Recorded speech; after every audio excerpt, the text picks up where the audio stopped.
आज की हिंदी की चौथी कक्षा में आप सबको स्वागत है। पिछले पीरियड में हमने बड़े घर की बेटी की कहानी को पढ़ा था और उस कहानी के अंतिम घड़ी तक आकर हम पहुंच चुके हैं। आनंदी जो उस घर की बहू बनकर आई थी, बड़े घर की बेटी थी और उस घर की मर्यादा का पालन पोषण करना या मर्यादा को बचाना उसकी अपनी जिम्मेदारी थी। क्योंकि जो औरत एक घर में गृहिणी बनकर आ जाती है, उस घर की मान मर्यादा, प्रतिष्ठा, सम्मान, अपमान सब उस औरत पर निर्भर रहता है। एक स्त्री चाहे तो घर को बचा भी सकती है या चाहे उजाड़ भी सकती है। तो ऐसे में हमारी आनंदी सचमुच उस घर के लिए भाग्यवान बनकर आई हुई थी और जो घटना वहाँ पर बीत रही थी उस घटना से अनर्थ होने जा रहा था और उस अनर्थ को उसने बचाया और अपनी प्रतिष्ठा को भूलकर उसने स्वयं अपने आप का सर झुका लिया और स्वयं वह अपने पति और अपने देवर के बीच में जो एक खाई बन रही थी उस खाई को छिपाने का या उसकी मरम्मत करने का उसने बहुत बड़ा कार्य किया। आप जानते हैं कि मामूली एक घी को लेकर हुआ जो विवाद था भाभी और देवर के बीच में, वह खड़ाऊं उठाकर फेंकने तक चला जाता है और लाल बिहारी अपने भाई के सामने इस शिकायत को लेकर चला जाता है कि तुम्हारी बीवी को बताओ कि मुंह चुप बंद करके रहें, है ना।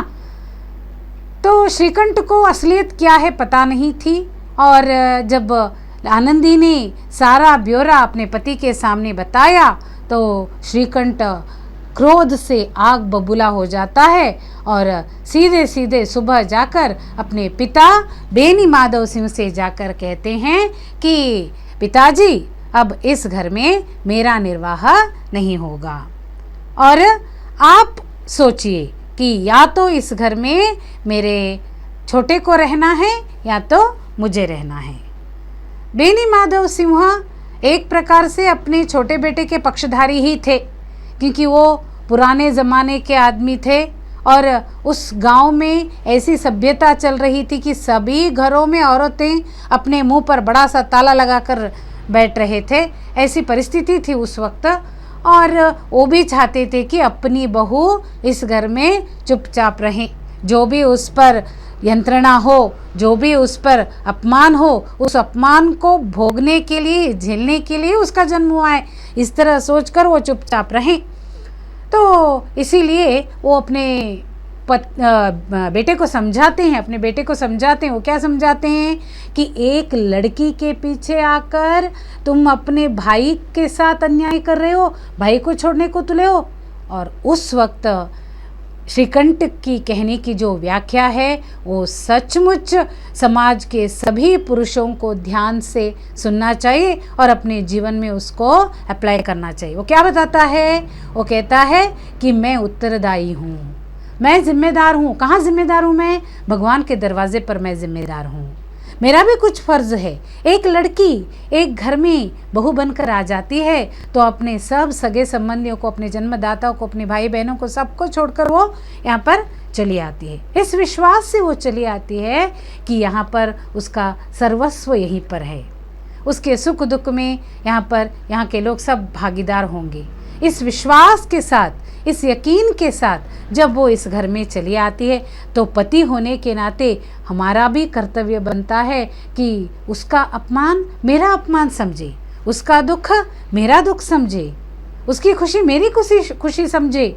नहीं तो भगवान के दरवाजे पर मैं जिम्मेदार हूँ, क्योंकि एक पति का कर्तव्य होता है कि अपने पत्नी के सुख दुख में साथ देना।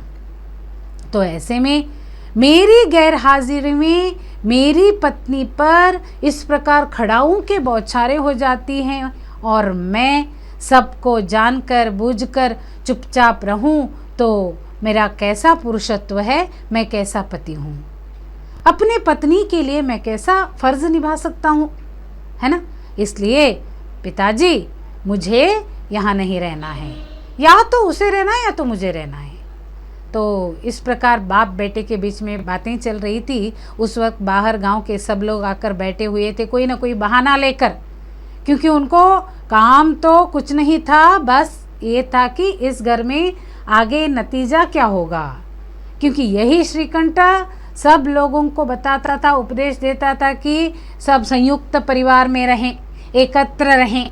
हाँ, किसी प्रकार की कंट्रोवर्सी, भिन्नाभिप्राय भले ही आ जाए, सबको समझा बुझाकर एक साथ रहना। इस तरह लोगों को समझाने वाला श्रीकंठ आज अपने थाली में जो ये परिस्थिति आ गई है तो क्या करेगा। तो इससे जानने के लिए सब उत्सुक थे, इसलिए सब आकर बैठे हुए थे, कोई ना कोई आते जाते रह रहा था। तो ये जान गए बेनी माधव सिंह। तो बेनी माधव सिंह ने बात को फुल स्टॉप देने की कोशिश की, लेकिन श्रीकंठ बहुत उसका पारा चढ़ा हुआ था, उसको गुस्सा आया था, इसलिए वो बड़बड़ाते जा रहा था। तो उसने अपनी जो बातें थी कहनी थी सब कह डाली, और बेनी माधव सिंह ठीक है कल देखेंगे कहकर इस बात को यहीं पर दबाने की कोशिश कर रहे थे। और उसी वक्त वहाँ पर ये सारे बातें ये भी सुन रहा था, कौन, लाल बिहारी। लाल बिहारी भी सुन रहा था। लाल बिहारी ने जान लिया कि मेरा भैया मुझसे कितना नाराज है, मेरे भैया को मेरे ऊपर कितना दुख हुआ है।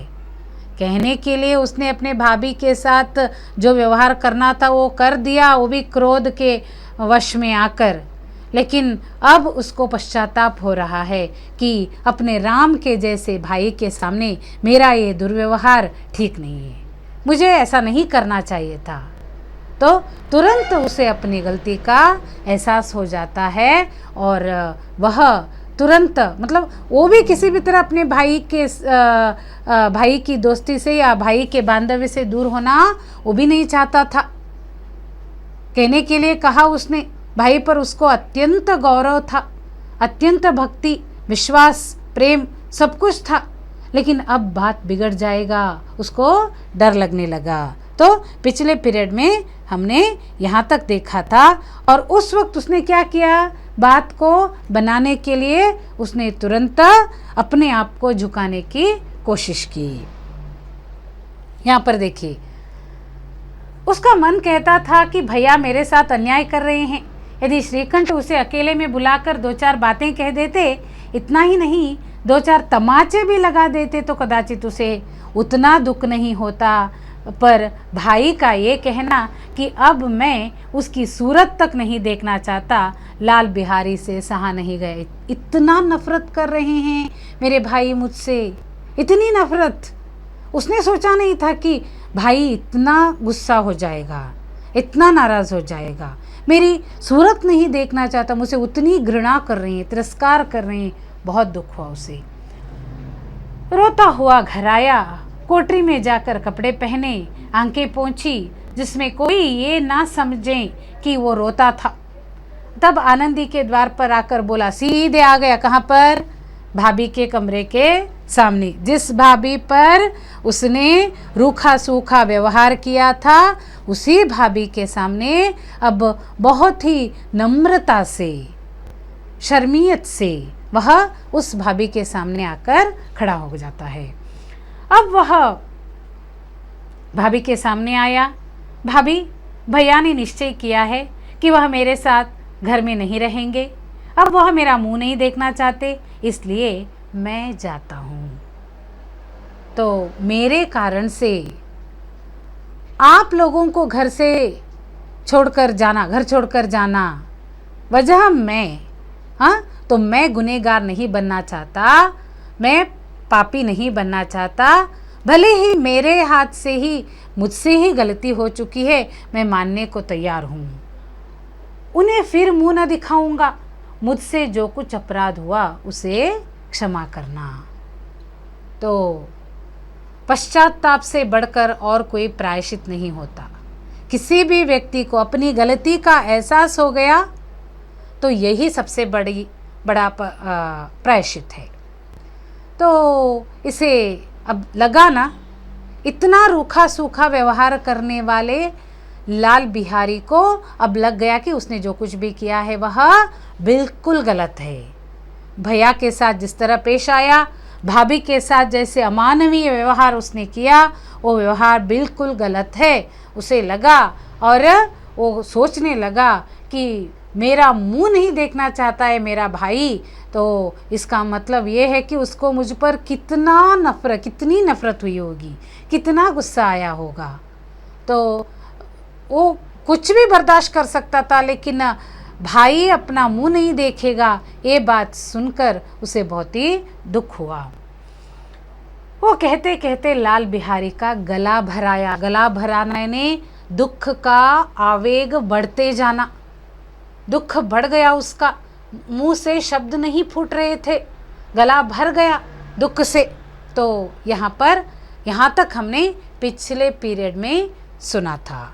अब चौथा, जिस समय लाल बिहारी सिंह सिर झुकाए आनंदी के द्वार पर खड़ा था, उसी समय श्रीकंठ सिंह भी आंखें लाल किए बाहर से आए। तो दोनों भाइयों की मुलाकात वहाँ पर होने जा रही थी। ये पश्चाताप से वो दरवाजे पर खड़ा था, भाभी के दरवाजे पर, और गुस्से से लाल पीले होकर श्रीकंठ वहाँ से गुजर गया। वह स्वभाव से ही दयावती थी। भाई को खड़ा देखा तो घृणा से आंखें फेर ली और कतरा कर निकल गए। रुका नहीं वो श्रीकंठ। और वक्त होता तो एक दो बातें तो करके चला जाता था, लेकिन इस बार वहाँ पर उसने देखा कि अपना भाई अपने बीवी के कमरे के पास खड़ा है, जानबूझकर, क्योंकि वो बहुत नाराज़ था, बहुत गुस्से में था, तो जानबूझकर वो उसको देखकर भी अनदेखा करते हुए वहाँ से चला गया। मानो उसकी परछाई से दूर भागते हुए, इतनी घृणा कि उसकी परछाई मतलब क्या है? परछाई यानी शैडो, परछाई, उसकी उससे नहीं, उसकी परछाई से भी नफरत करेगा, इतना गुस्सा उसको आया हुआ था। आनंदी ने लाल बिहारी की शिकायत तो की थी, लेकिन अब मन में पछता रही थी। इधर आनंदी की स्थिति क्या हो गई थी देखिए। आनंदी ने भी वास्तविक रीति से उसको अपमान हुआ ही था। अरे वो तो इतनी संयमी औरत थी कि उसने 3-4 दिन इंतज़ार तो किए। उसकी जगह पर और कोई लड़की होती तो शायद ही 2-3 घड़ी भी इंतज़ार नहीं कर सकती थी। ऐसे में आनंदी का गुस्सा आना स्वाभाविक है, लेकिन अब उसको लगने लगा कि मुझे भी क्या है, बात को इतना बड़ा चढ़ाना नहीं चाहिए था, क्योंकि इन दोनों भाइयों के बीच में ऐसा अवस्था हो गई है, ऐसी अवस्था हो गई है, मुझे ऐसा नहीं करना चाहिए। तो उसको भी गलत लगने लगा। वो स्वभाव से दयावती थी, उसे इसका तनिक भी ध्यान नहीं था कि बात इतनी बढ़ जाएगी। जिस तरह लाल बिहारी ने सोचा था, उसी तरह आनंदी ने भी सोचा था। बस क्या है, भाई आएगा, बड़ा आएगा, छोटे को 2 तमाचे मारेगा और समझाएगा, देखो आगे ऐसा नहीं करना, बस यहाँ तक बात हो जाएगी। ऐसे आनंदी ने भी सोचा था, उसी तरह सोचा था लाल बिहारी ने भी, भैया मुझे मारेंगे 1-2-4, लेकिन इतना घर से अलग हो जाने की बात आ जाएगी, क्योंकि श्रीकंठ का स्वभाव ऐसा था ही नहीं कि घर छोड़कर जाने की विचार उसके मन में आए। तो ऐसे में अचानक उसमें इस बात पर इतना गर्मा गया, दोनों के लिए ये बात विचित्र थी। तो वो उसको भी आश्चर्य हुआ। वह मन में अपने पति पर झुंझला रही थी कि इतने गर्म क्यों होते हैं, अरे इतने नाराज़ क्यों होते हैं। अरे ये तो नाराज़ होने वाली बात ही थी ना, क्योंकि उसका भी अपना फर्ज बनता है। एक साथ हमेशा एक साथ रहें तो बात अलग थी, लेकिन हफ्ते में एक बार आता है, ऐसी एक कंप्लेंट को सुनने के बाद किसी को भी क्या है, एकदम से टेम्पर चढ़ जाता है, तो उसको गुस्सा आना स्वाभाविक है। उस पर यह भय भी लगा हुआ था कि कहीं मुझसे इलाहाबाद चलने को कहें तो कैसे क्या करूँगी। देखिए कितनी अच्छी लड़की है आनंदी, और लड़कियां होती तो जानबूझकर ऐसे प्रसंग को लाकर खड़े करती थी। क्यों? पति के साथ जाने के लिए कोई बहाना।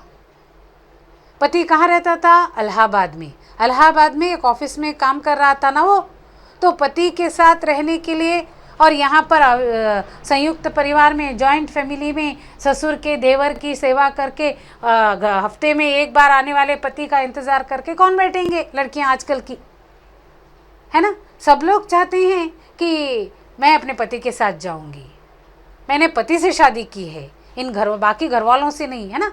इस तरह स्वार्थ रीति से सोचने वाले लड़कियों के बीच में हमारी आनंदी अब देखिए डर रही है। वो क्यों डर रही है? क्योंकि पति नाराज होकर मुझसे कहेगा चलो मेरे साथ। कहाँ? इलाहाबाद में। मैं तुम्हें इलाहाबाद लेकर चलूँगा।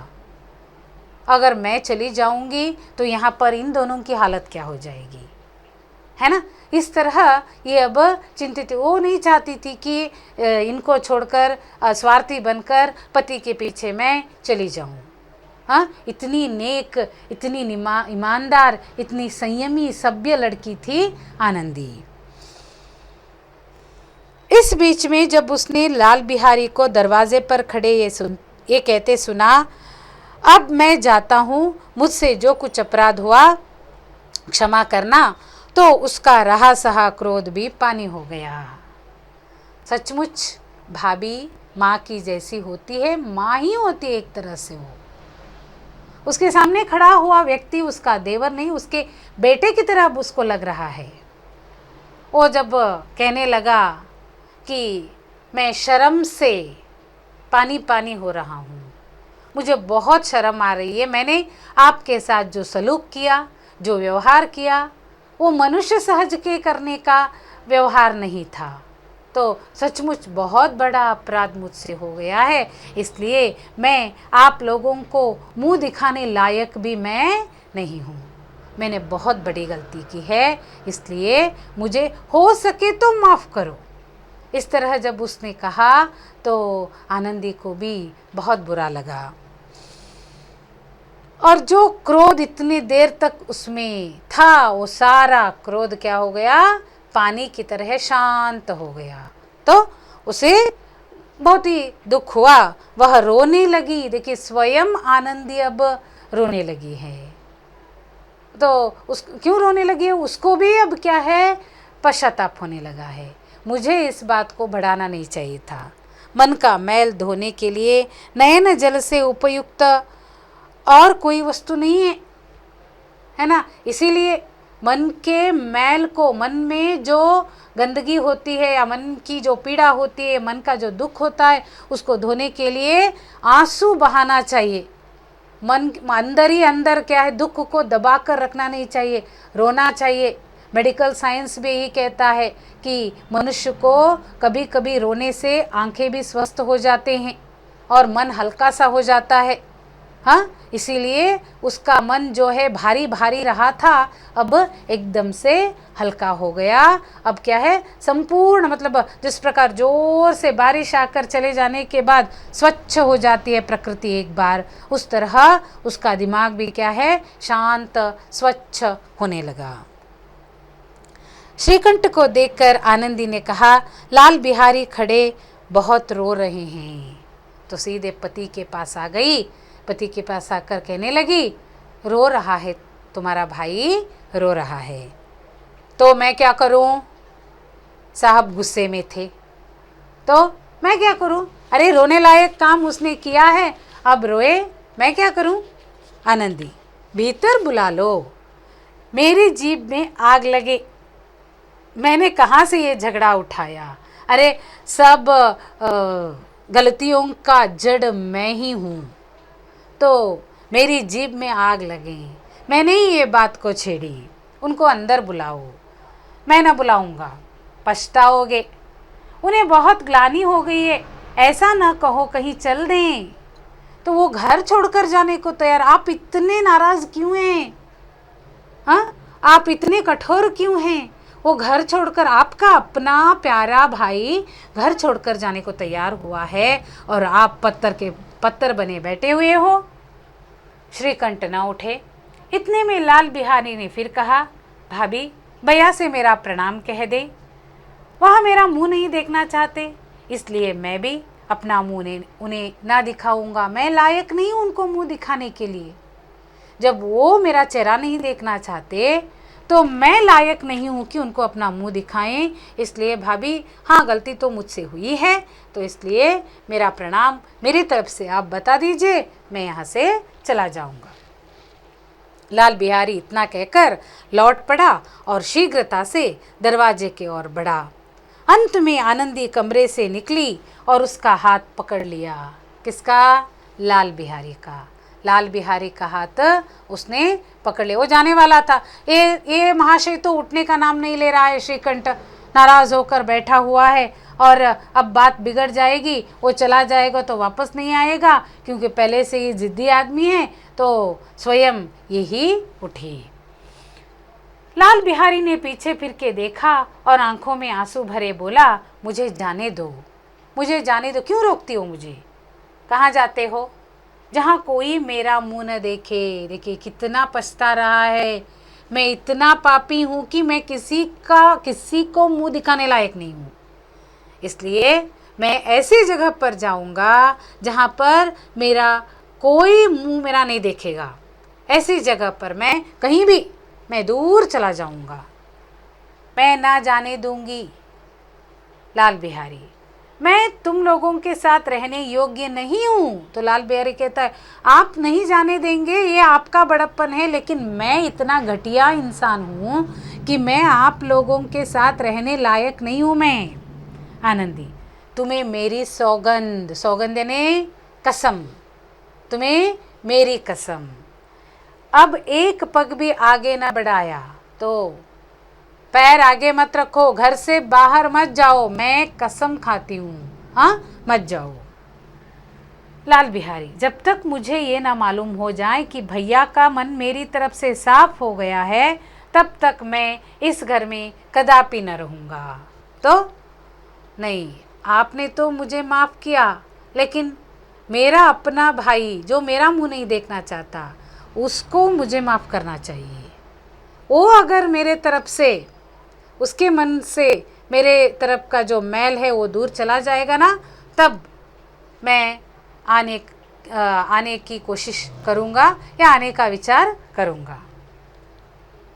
श्रीकंठ का हृदय भी पिघला। तो ये सारी बातें अंदर बैठकर सुन रहा है। श्रीकंठ भी क्या है, एकदम से पिघल गया, क्योंकि उसको अपने छोटे भाई से बहुत प्रेम था ही। बस क्या है, जो व्यवहार उसने किया था उससे नाराज़ हो गया था, वो भी पिघल गया। बाहर आकर लाल बिहारी को गले से लगा लिया। दोनों भाई खूब फूट फूट कर रोए। लाल बिहारी ने सिसकते हुए कहा, भैया अब कभी भी मत कहना कि तुम्हारा मुंह नहीं देखूंगा। तो ऐसी सज़ा मत दो, मारो, कुछ भी करो, लेकिन ऐसी सज़ा मत दो कि हम दोनों एक दूसरे से अलग हो जाएं या एक दूसरे का चेहरा देखने लायक ना रहें। ऐसी सज़ा मत सुनाओ, मैं नहीं रह सकता। इसके सिवाय आप जो दंड देंगे मैं सहर्ष स्वीकार करूँगा। कोई भी सज़ा मैं लेने को तैयार हूँ, लेकिन तुम्हारे बगैर नहीं। श्रीकंठ ने कांपते हुए स्वर से कहा, लल्लू, इन बातों को बिल्कुल भूल जाओ। ईश्वर चाहेगा तो फिर ऐसा अवसर न आएगा। तो मैं भी नहीं चाहता कि ऐसा अवसर आ जाए इस घर में। हमारे घर में हम दोनों के बीच में कभी इस तरह का भेदभाव नहीं आनी चाहिए। मैं भगवान से ही प्रार्थना करता हूँ कि हम दोनों हमेशा एक होकर बने रहें। बेनी माधव सिंह बाहर से आ रहे थे। दोनों भाइयों को गले मिलते देख आनंदी से पुलकित हो गए, देखकर आनंद से पुलकित हो गए। बोल उठे, बड़े घर की बेटियां ऐसी होती है, बिगड़ता हुआ काम बना लेती है। देखिए, इन्हीं बेनी माधव सिंह ने श्रीकंठ से कहा था कि बहू बेटियों को ज़्यादा सिर पर चढ़ा के नहीं रखना चाहिए, उनको ज़्यादा क्या है इम्पोर्टेंस नहीं देना चाहिए। हाँ, उनका क्या है यहाँ पर काम, सिर्फ काम करना और मुंह पर ताला लगाना, चुपचाप रहना चाहिए। और लड़की के पीछे जाकर तुम भाई को छोड़ रहे हो। ये सारी बातें आनंदी के लिए इसी बेनी माधव सिंह ने कही थी। और यही बेनी माधव सिंह आज क्या कह रहे हैं, ऐसी ही होती है बड़ी घर की बेटियां। सचमुच हमारी आनंदी बड़ी घर की बेटी है। आज उसने प्रमाणित किया कि वह बड़ी घर की बेटी है। बड़प्पन क्या है आज उसने दिखाया। पैसा क्या है, वो आज आता है कल चला जाता है। पैसों से बड़ा छोटा बिल्कुल भी नापा नहीं जा सकता। जो गुण से अमीर होता है वही सचमुच बड़ा है। जिसमें क्षमाशील गुण होते हैं वही सचमुच बड़ा है। तो बिगड़ता हुआ काम बनाने वाले, एक घर की मर्यादा को बचाने के लिए स्वयं झुकने वाले, अपनी प्रतिष्ठा को छोड़ने वाले, वही सचमुच बड़े होते हैं। नहीं तो आज इस घर में क्या होने वाला है, इसका कंक्लूजन, इसका क्लाइमैक्स क्या होने वाला है, उसे देखने के लिए बाहर आकर लोग बैठे हुए थे, बहाना बनाकर आए थे। क्योंकि वो भी चाहते थे कि एक दिन ऐसा आएगा कि श्रीकंठ ही स्वयं अलग हो जाएगा। गांव की औरतें भी इंतज़ार कर रही थी, लड़कियां, क्योंकि अनेक घरों को अलग होने से इसने बचाया था। और आज आनंदी ने श्रीकंठ की इज्जत को बचाई, श्रीकंठ की प्रतिष्ठा को बचाई, श्रीकंठ का जो राम के तरह सिद्धांत है उस सिद्धांत को उसने बचाया, है ना। इसीलिए सचमुच वह बड़े घर की बेटी है। और आज जो छूटने वाला, तोड़ने वाला घर था, उस घर को आनंदी ने बचाया। गांव में जिसने ये वृत्तांत सुना उसी ने इन शब्दों में आनंदी की उदारता को सराहा। बड़े घर की बेटियां ऐसी होती है। सचमुच बड़े घर की बेटियां ऐसी होती हैं।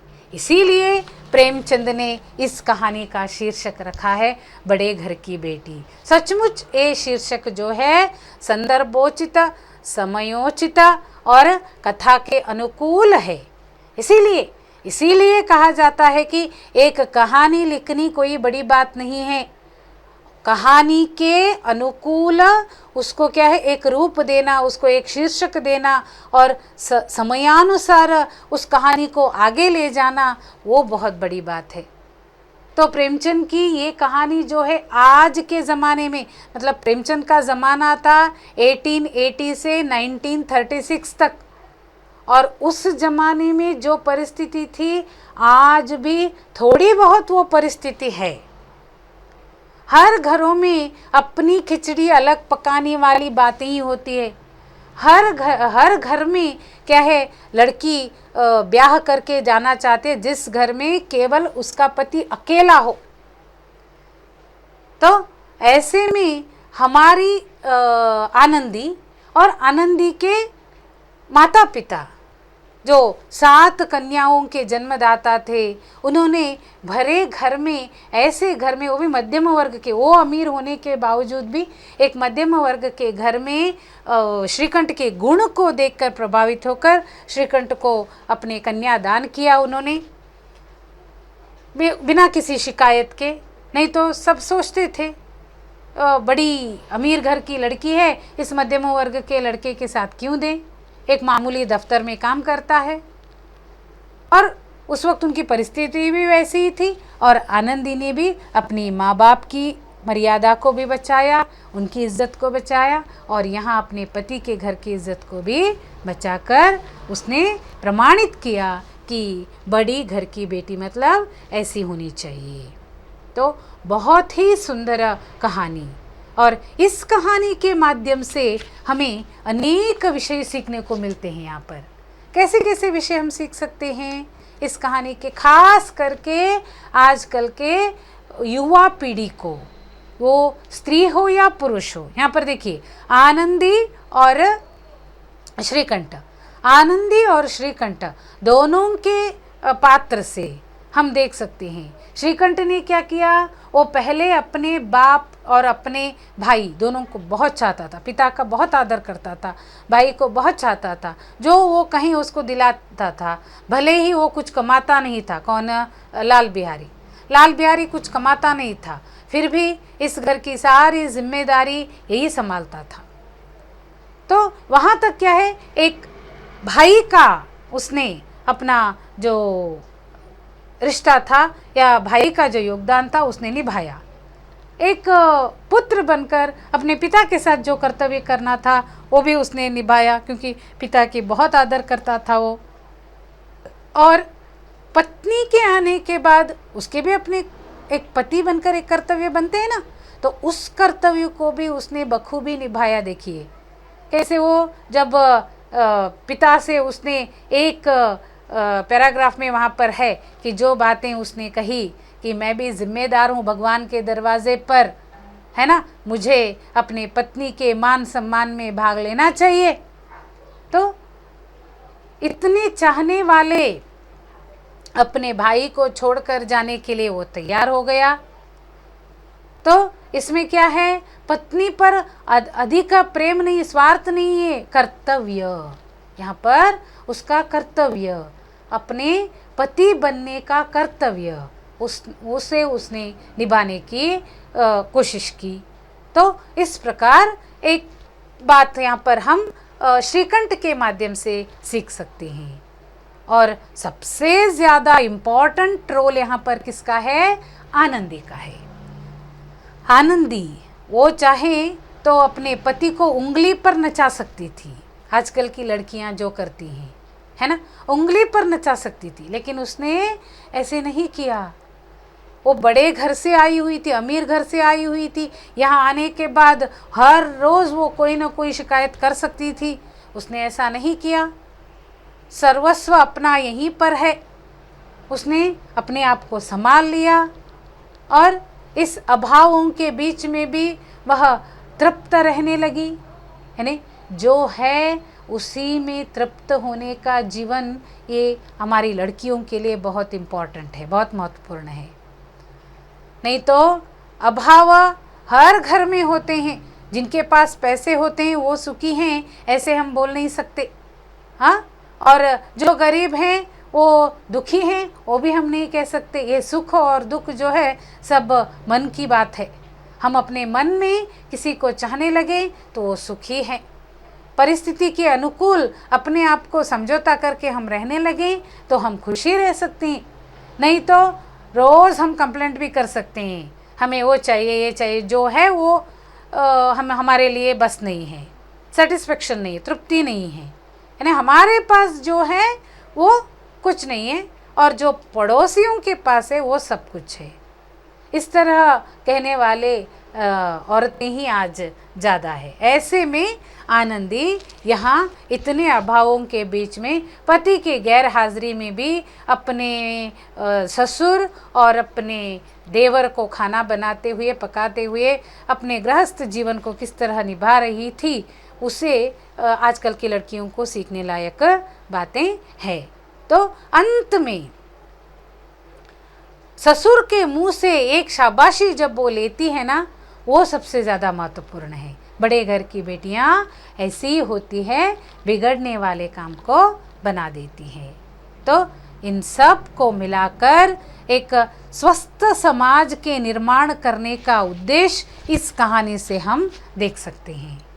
आजकल घर तोड़ने वाली बातें ज़्यादा होती है और इस सब को भूलकर शांत स्वस्थ अपनी घर की मर्यादा के लिए अपने सुख चैन को त्याग देने वाली औरतों की ज़रूरत है। इस उद्देश्य से प्रेमचंद ने इस कहानी को लिखा है। तो यहाँ पर ये कहानी समाप्त होती है और इस कहानी के बाद यहाँ पर अनेक प्रश्न दिए गए हैं। उन प्रश्नों के बारे में देखेंगे।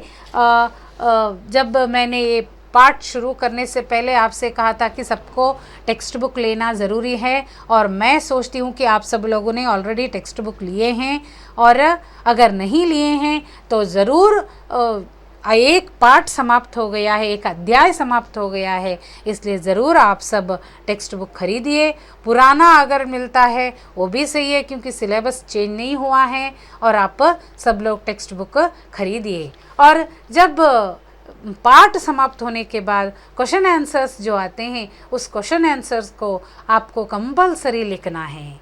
उसके लिए आपको एक नोटबुक बनानी है, 200 पेज की किंग साइज़ वाली एक नोटबुक बनाइए और उसमें क्वेश्चन और उसके आंसर्स, क्योंकि जब कॉलेज आपके ओपन हो जाएंगे तब आपके कंसर्न टीचर्स को आप अपने नोट्स दिखा सकते हैं। क्योंकि लैंग्वेज में आप क्वेश्चन आंसर नहीं लिखेंगे, आप राइटिंग नहीं करेंगे, लिखने का काम नहीं करेंगे, तो आपको डायरेक्टली एग्ज़ाम में बहुत ही समस्याएं आती हैं। क्योंकि हर छात्रों के कंप्लेंट्स रहा करते हैं कि हमारी लिखावट बहुत स्लो होती है, और इसका वजह आप ही हैं। आप क्या करते हैं, सिर्फ एक डाइजेस्ट खरीदते हैं, गाइड खरीदते हैं और उसको क्वेश्चन आंसर्स को बाय हार्ट करते हैं। तो ये तरीका नहीं है। आप जितना लिखते हैं उतना आपको दो तरफ से आपको काम में आता है। एक, आपकी आंखें उसे पढ़ते रहेंगी और आपके हाथ अक्षरों के अभ्यास करते रहेंगे, तो आपका राइटिंग जो है वह फास्ट होते जाएगा और आपके हैंड राइटिंग भी सुधरेगी, अक्षर भी सुधरेंगे। और एग्ज़ाम में ये जो शिकायत रहती है कि टाइम कम होता है, टाइम कम नहीं होता है, आप लिखते नहीं हैं इसीलिए आपको ऐसे लगता है। खास करके हिंदी में ये कंप्लेंट ज़्यादा रहते हैं, हिंदी में लिखने के लिए टाइम बहुत चाहिए। वजह बस इतना है कि आप लिखते नहीं, इसलिए आप सबको अभी एक नोटबुक खरीदनी है और क्वेश्चन आंसर्स को लिखना है। और मैं सोचती हूँ कि यहाँ पर एक वाक्य के जो उत्तर हैं उसको आपको बताने की ज़रूरत नहीं है, क्योंकि सब आसान उत्तर हैं और आप जल्दी ही उसको ढूंढ निकालेंगे। अब हम सेकंड मेन के जो क्वेश्चंस है उसके लिए थोड़ी चर्चा करेंगे। और सेकंड मेन में बेनी माधव सिंह के परिवार का संक्षिप्त परिचय दीजिए। तो बेनी माधव सिंह के परिवार, बेनी माधव सिंह का परिवार कैसा था, वो क्या काम करते थे, उन कौन कौन रहते थे उनके घर में, उसके बारे में यहाँ पर आपको लिखना है। बेनी माधव सिंह एक ज़माने में बहुत बड़े ज़मींदार थे और अब क्या है, उनकी परिस्थिति दिन ब दिन बुरी होती जा रही थी। इसलिए क्या है, अब वहाँ पर आर्थिक संकट उनको आया था और उनके दो बच्चे थे, श्रीकंठ और लाल बिहारी। श्रीकंठ बीए की पढ़ाई की थी, लाल बिहारी कुछ पढ़ने वाला नहीं था और वह अखाड़े में कुश्ती खेलता था और थोड़ा अक्खड़ स्वभाव का था। श्रीकंठ नर्म स्वभाव का था और श्रीकंठ की पत्नी आनंदी। तो इसी को विस्तृत बनाकर 3 अंक के प्रश्न आते हैं, उसको आपको लिखना है। दूसरा क्वेश्चन है, आनंदी ने अपने ससुराल में क्या रंग ढंग देखा। आपके पुस्तक में है, आपकी किताब में है, आनंदी ने अपने ससुराल में आने के बाद, मतलब बड़े घर से आई हुई आनंदी मध्यम वर्ग में क्या देखती है। हाँ, तो आपके पुस्तक में वहाँ पर है और वहाँ पर दिखाया है आपके लिए कि जब वो यहाँ आई तो उसने रेशमी स्लीपर पहनकर आई थी, वो लेकर आई थी, क्योंकि यहाँ पर मखमली रास्ते होंगे, ज़मीन मखमली की होंगी, क्योंकि उसके मायके में वैसे ही था, यहाँ पर कुछ भी नहीं है। और उसके मायके में पेंटिंग्स हुआ करते थे दीवारों पर। हाँ, तो यहाँ पर क्या है, खिड़कियों के लिए के पर्दे भी नहीं हैं और बहुत ही छोटे और खिड़कियाँ भी नहीं हैं और घर क्या है उतना आलीशान नहीं था, वहाँ पर बंगले में रहती थी। तो ये सब कुछ उसने यहाँ पर देखा। वहाँ पर हाथ पैर के लिए नौकर चाकर थे, यहाँ पर स्वयं उसको सारा काम करना पड़ता था वो सब। और तीसरा प्रश्न, लाल बिहारी आनंदी पर क्यों बिगड़ पड़ा, वो जानते हैं आप क्यों बिगड़ पड़ा। क्योंकि उसको दाल जब पड़ोसी उसने खाना खाने बैठा था, घी कम नहीं था, इसलिए वह बिगड़ पड़ा और गुस्से से उसने बस एक ही बात बताई, तुम्हें मायके की घमंड है ना। तब उसने कहा नहीं, हमारे मायके में तो इतना घी नाई कहार खा लेते हैं। वो वाली घटना को आपको यहाँ पर लिखना है। आनंदी बिगड़ता हुआ काम कैसे बना लेती है। अंतिम भाग में हमने देखा स्वयं झुक जाती है इधर पति को समझाती है और उधर देवर को समझाती है, दोनों के बीच की कड़ी बन जाती है, टूटने वाले जंजीर को फिर से बांध देती है और बिगड़ता हुआ काम बना लेती है। मतलब अपने द्वारा हुई घटना को, अपने कारण से हुई इस विवाद को स्वयं झुककर वह क्या करती है, स्वयं उसको रिपेयर करती है, वहाँ पर बिगड़ता हुआ काम बनाकर बड़े घर की बेटी बन जाती है। आनंदी का चरित्र चित्रण, लास्ट में यहाँ पर पूछा, आनंदी का चरित्र चित्रण तो शुरू से लेकर अंत तक आनंदी का चरित्र चित्रण है।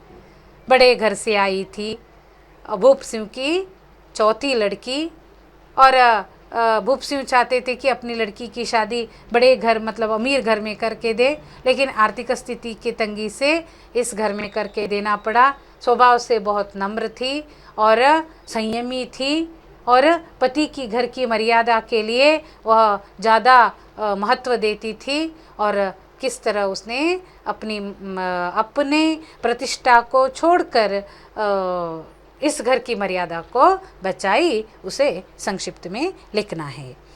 उसके बाद तीसरे मेन में देखिए, वाक्य को किसने किससे कहे, निम्नलिखित वाक्य को किसने किससे कहे।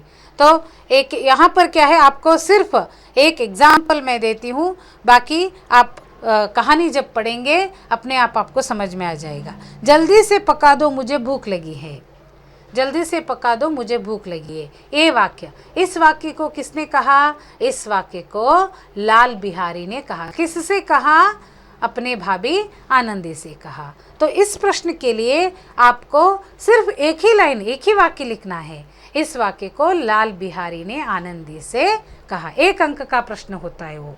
ऊपर का जो सेकंड मेन है वह 3 अंक के प्रश्न हैं, और ये थर्ड मेन जो है 1 अंक का प्रश्न होता है। इसीलिए आपको स्पष्ट किसने कहा, किससे कहा, इसे आपको लिखना है। बाकी के जो हैं वो जब आप पढ़ते हैं तो आप कहानी जब पढ़ते हैं अपने आप आपको मतलब किसने कहा किससे कहा।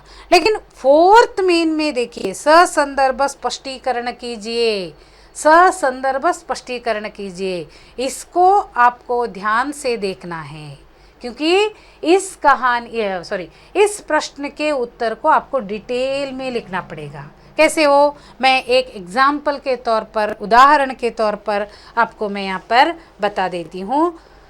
अभी परसों घी आया है, फर्स्ट का देखिए, पहले वाला, अभी परसों घी आया है, इतना जल्दी उठ गया। तो ये वाक्य ससंदर्भ स्पष्टीकरण कैसे करना है, तो इसके लिए एक तरीका होता है। तो ससंदर्भ स्पष्टीकरण का एक तरीका होता है।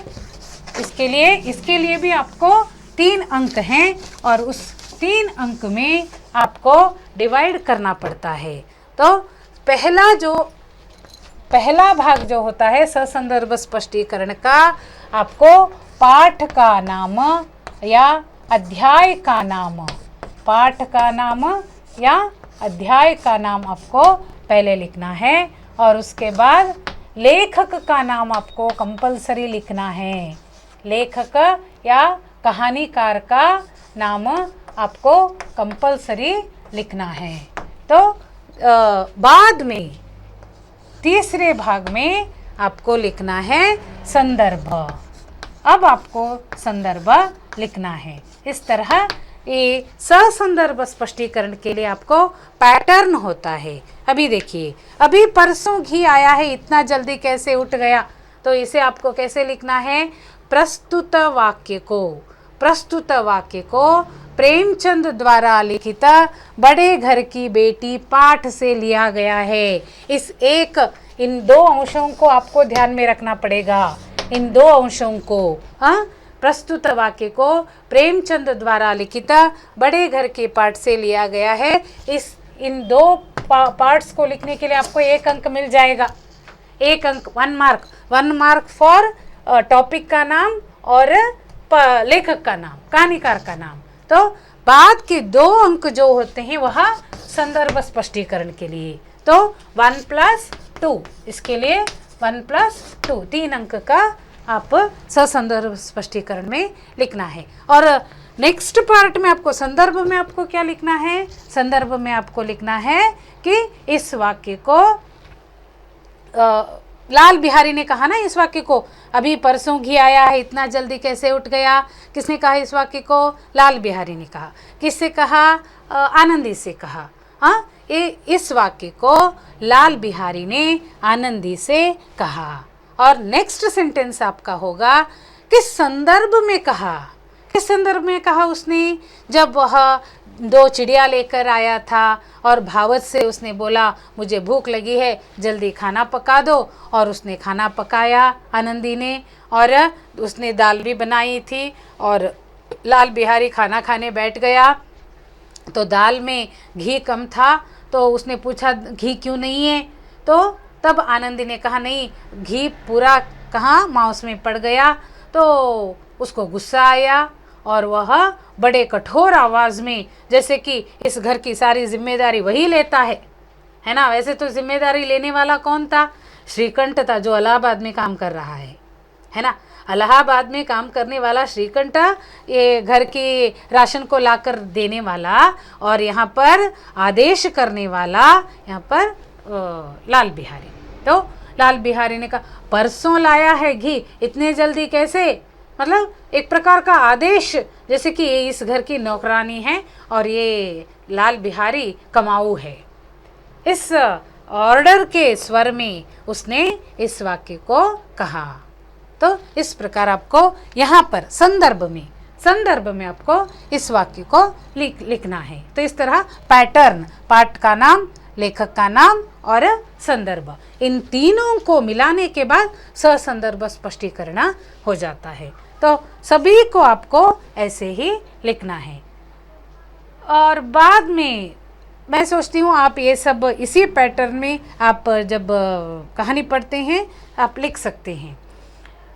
पांचवा पॉइंट जो है वाक्य शुद्ध करना। तो यहाँ पर आपका व्याकरण का भाग आ जाता है। देखिए व्याकरण जो है वो आपके लिए पॉकेट मार्क्स देने वाला अंश है।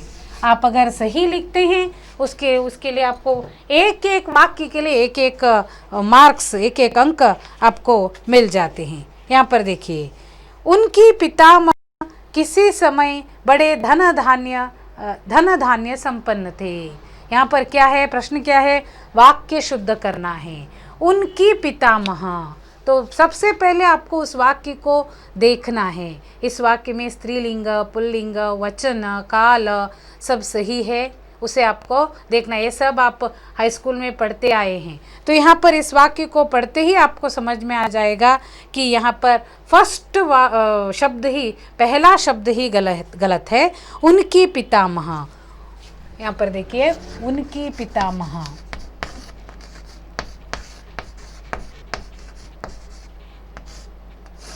उनकी पितामह किसी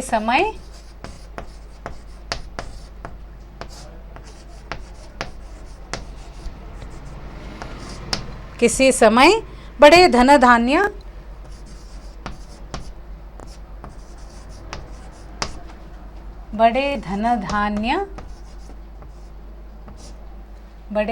धान्य संपन्न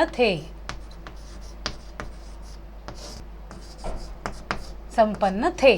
तो यहाँ पर इस वाक्य पर कहाँ पर गलती है, ये आपको यहाँ पर उनकी नहीं,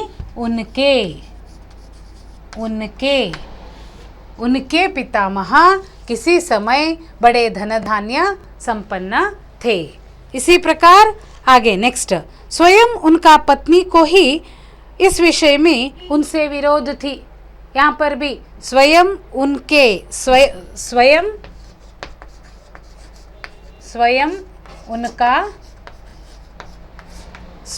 उनका पत्नी को ही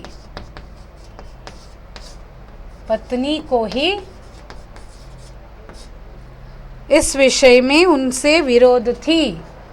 इस विषय में उनसे विरोध थी।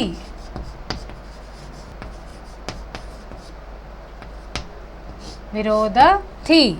यहाँ पर कितनी गलतियां हैं देखिए। स्वयं उनका पत्नी, पत्नी पत्नी जब स्त्रीलिंग है तो यहाँ पर क्या होना चाहिए, उनका नहीं उनकी, उनकी पत्नी, पत्नी स्त्रीलिंग है इसलिए यहाँ पर पुल्लिंग नहीं आ सकता, तो वह उनकी। स्वयं उनकी पत्नी को ही इस विषय में उनसे विरोध, विरोध, विरोध शब्द जो है पुल्लिंग है इसलिए यहाँ पर था, तो विरोध था। तो यहाँ पर स्वयं उनकी पत्नी को ही इस विषय में उनसे विरोध था। उसके बाद नेक्स्ट, अपने आनंदी अपने नए घर में आया। आनंदी आया, आनंदी आया नहीं, आनंदी आई, आनंदी अपने नए घर में आई। नेक्स्ट, मुझे जाना दो, मुझे जाना दो, यहाँ पर मुझे जाने दो। तो इस तरह ये बहुत ही आसान है, एक एक के लिए आपको एक एक अंक मिल जाएंगे। कोष्टक में दिए गए उचित शब्दों से रिक्त स्थान भरिए। यहाँ पर है देखिए, ब्रैकेट में आपको यहाँ पर कुछ शब्द दिए हैं और उसके वाक्य दिए हैं, उन वाक्यों को आपको वहाँ पर रिक्त स्थान जो है उसे आपको भरना है। इस दरवाजे डैश झूमता है, इस दरवाजे, इस दरवाजे झूमता है, झूमता था, झूमता था, इस दरवाजे डैश झूमता था। यहाँ पर कौन सा यहाँ पर है देखिए, ऐसी, शनिवार, संतान, गौरीपुर, हाथी। इस दरवाजे पर, सॉरी, इस दरवाजे पर डैश झूमता था, इस दरवाजे पर हाथी, कहानी में है ये, है ना, हाँ, इस दरवाजे पर हाथी झूमता था। सो दूसरा, दूसरा डैश में रामलीला, रामलीला के वही जन्मदाता थे, डैश में रामलीला के वही जन्मदाता थे। तो कहाँ कहाँ है, यहाँ पर है देखिए, गौरीपुर, गौरीपुर, गौरीपुर में रामलीला के वही जन्मदाता थे। इसके बाद तीसरा, सुंदर, सुंदर डैश को, सुंदर डैश को कदाचित, कदाचित उसके माता पिता भी अधिक चाहते थे, उसके माता पिता भी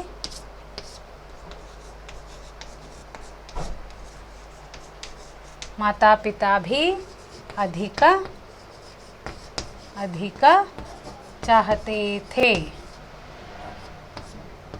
चाहते थे।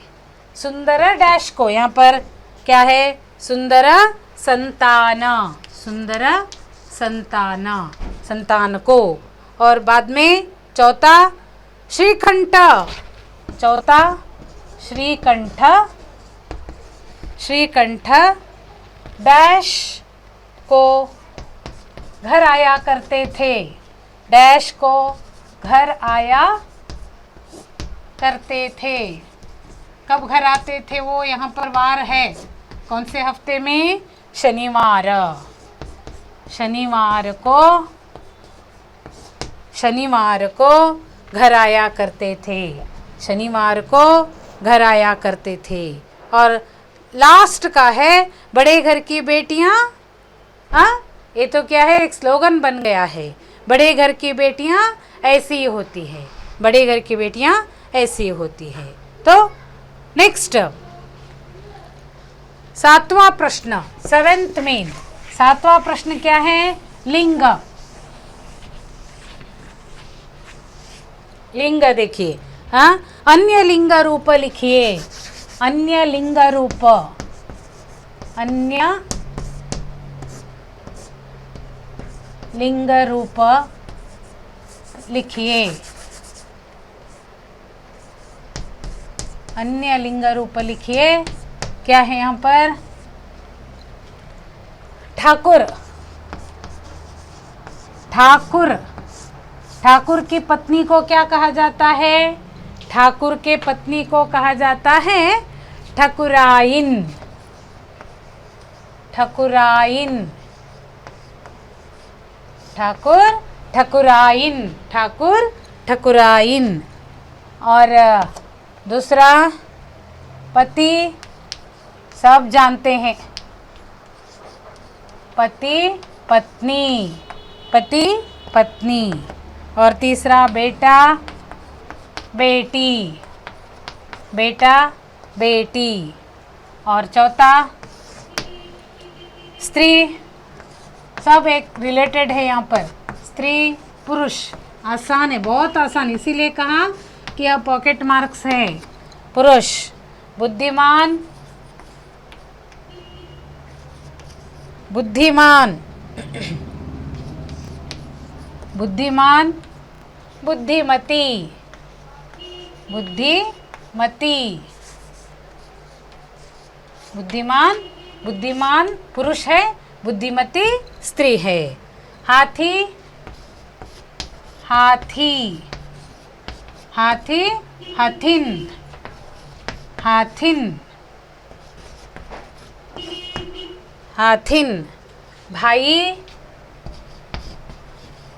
भाई बहन, भाई बहन। तो यह लिंग परिवर्तन है, लिंग रूप है। और नेक्स्ट वचन, घर, अन्य वचन। यहाँ पर अन्य वचन, अन्य वचन। वचन मतलब क्या है?